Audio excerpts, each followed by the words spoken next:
आकाश आनंद के बयान के बाद भाजपा में मचा हड़कंप।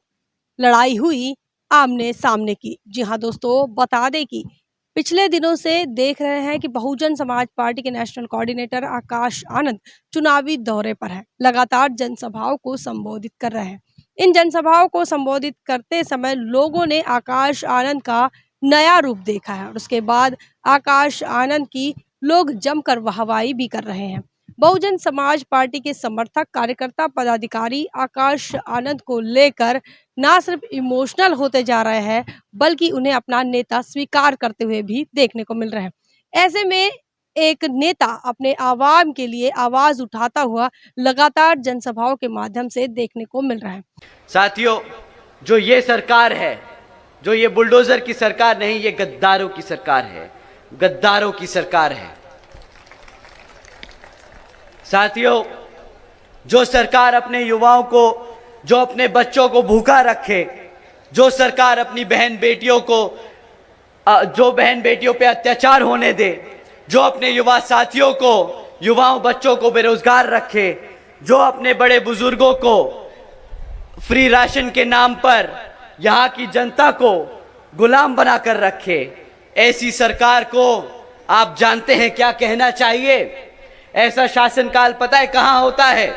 जहां बच्चे भूखे रहें, जहां बहन बेटियों पे अत्याचार हो, जहां युवा बेरोजगार हो, जहां जनता फ्री राशन के नाम पे गुलाम बना दी जाए।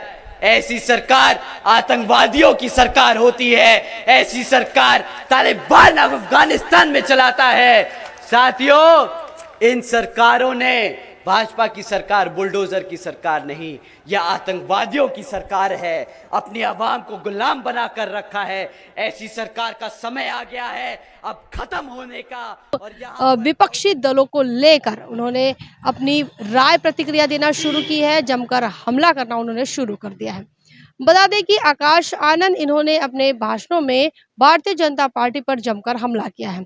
ना सिर्फ उत्तर प्रदेश की सरकार पर, बल्कि केंद्र की मोदी सरकार को भी उन्होंने नहीं बख्शा है। तमाम आम लोगों के मुद्दों को लेकर, जनता के मुद्दों को लेकर, शिक्षा, बेरोजगारी, महंगाई को लेकर वो लगातार सरकार को घेरते हुए नजर आए। इतना ही नहीं, आपको ये बता दें कि भारतीय जनता पार्टी की तमाम कार्यशैली को लेकर उन्होंने लोगों के सामने भारतीय जनता पार्टी का सच सामने रखने का प्रयास किया, जिसमें उन्होंने ये बताया है कि अगर रोजगार की बात करें या फिर शिक्षा की बात करें, तो नौकरी देने में भारतीय जनता पार्टी पूर्ण तरीके से फेल हो चुकी है। वो रोजगार देना नहीं चाहती, इसीलिए लगातार जो परीक्षाएं हैं वो रद्द कर रही हैं और पेपर लीक कर रही हैं। लगातार देश के अंदर ही उत्तर प्रदेश के अंदर इस प्रकार का मामला देखने को मिल रहा है। तमाम जो सरकारी भर्तियां निकलती हैं और अचानक से उनके पेपर लीक हो जाते हैं। इससे तमाम युवा जो है वो लगातार बहुजन समाज के खासकर वो इस समस्या से जूझ रहा है और इस बात को आकाश आनंद लगातार उठा रहे थे।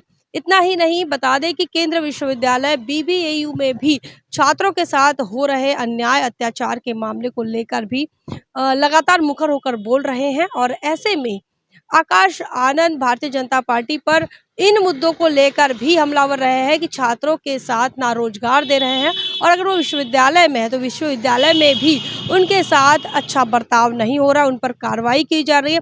बाबा साहब अम्बेडकर की जयंती को लेकर बीबीएयू के छात्रों पर जो कार्रवाई हुई है, उसको लेकर भी आवाज उठाने का काम आकाश आनंद इन्होंने किया है। इसी के साथ साथ आकाश आनंद इन्होंने अपने भाषणों में जूते मारने की बात कही है भारतीय जनता पार्टी के नेताओं को।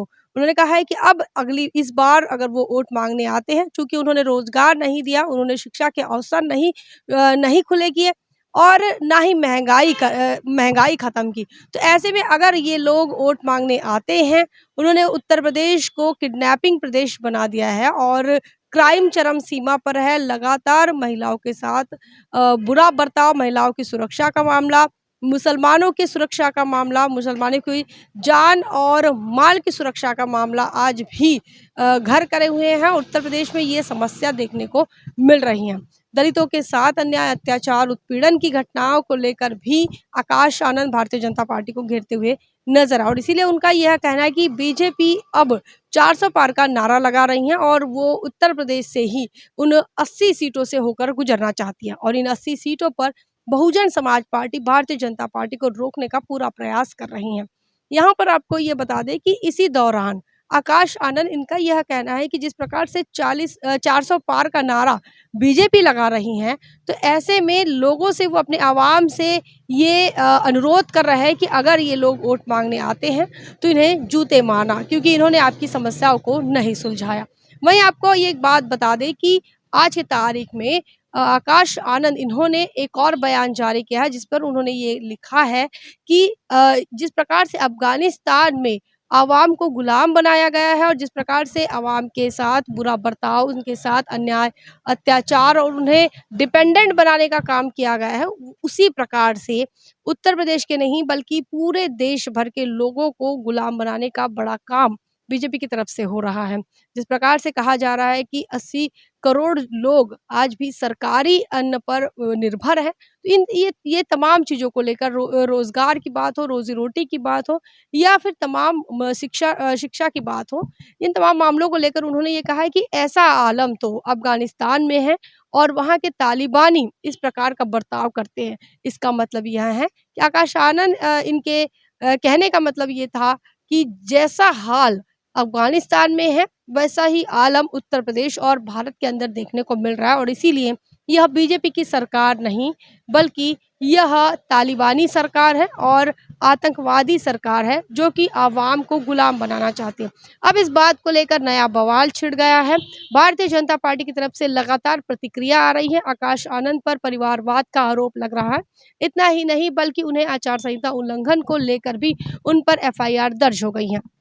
एफआईआर दर्ज होने के बाद आकाश आनंद को लेकर अब बहुजन समाज के लोग भी मुखर होकर बोल रहे हैं। सोशल मीडिया पर I stand with Akash Anand के ट्रेंड चलाए जा रहे हैं। आकाश आनंद को लेकर लगातार लोग टैग और हैशटैग का इस्तेमाल कर रहे हैं। वहीं आपको ये बताएं कि जिस प्रकार से चुनाव आयोग की तरफ से जो कार्रवाई की बात हो रही है, उसको लेकर भी लोग अब सवाल खड़े कर रहे हैं, क्योंकि लगातार प्रधानमंत्री मोदी से लेकर तमाम छुटभइये नेता बीजेपी के जब चुनावी मैदान में होते हैं और जब जनसभाओं को संबोधित करते हैं, तो मुसलमानों के खिलाफ, दलितों के खिलाफ, जाति के आधारित आरक्षण के खिलाफ लगातार जहर उगलते रहते हैं, लेकिन इन पर कोई कार्रवाई नहीं होती। हाल ही में शनिवार को उत्तर प्रदेश के मुख्यमंत्री योगी आदित्यनाथ इन्होंने तमाम विपक्षी दलों को तालिबानी करार दिया, लेकिन उन पर कार्रवाई नहीं हुई। लेकिन जब आकाश आनंद, बहुजन समाज पार्टी के नेशनल कोऑर्डिनेटर आकाश आनंद तालिबानी सरकार भी भारतीय जनता पार्टी को करते हैं, तो उसके बाद उन पर चुनाव आयोग कार्रवाई करता है। तो ऐसे में चुनाव आयोग भी सवालों के घेरे में आज की तारीख में देखने को मिल रहा है। इतना ही नहीं, आपको ये बताएं कि भारतीय जनता पार्टी का को जो काम करने की शैली है, जिसमें वो सरकारी यंत्रणा का दुरुपयोग करते हुए नजर आ रहे हैं, ये भी सवाल अब आकाश आनंद के बयान के बाद लोगों के मन में निर्माण हो रहे हैं। आने वाले 2024 में क्या परिणाम होंगे, उससे पहले ये तय किया जा रहा है कि अब आकाश आनंद ही बहुजनों के लिए उनके असली सच्चे नेता साबित हो सकते हैं। तमाम बातों को लेकर लोग बातचीत कर रहे हैं। आपका क्या ख्याल है? आप क्या सोच रहे हैं? कमेंट सेक्शन में ज़रूर लिखिए। बने रहे नेशनल चौपाल पर, तब तक के लिए जय भीम, जय भारत। नेशनल चौपाल लगातार मनुवादी ताकतों के खिलाफ काम कर रहा है और काम करते रहेगा। बहुजन समाज से जुड़े और उसके आंदोलन से जुड़े हर खबरों को आप तक पहुंचाते रहेगा, लेकिन हमारे साधन संसाधन की कमी के कारण हम इस लड़ाई में कमज़ोर हो रहे हैं। आप तमाम साथियों से हम अनुरोध करते हैं कि नेशनल चौपाल को बचाइए, हमें आर्थिक सहयोग करें और हमें मजबूती प्रदान करें। जय भीम, जय भारत।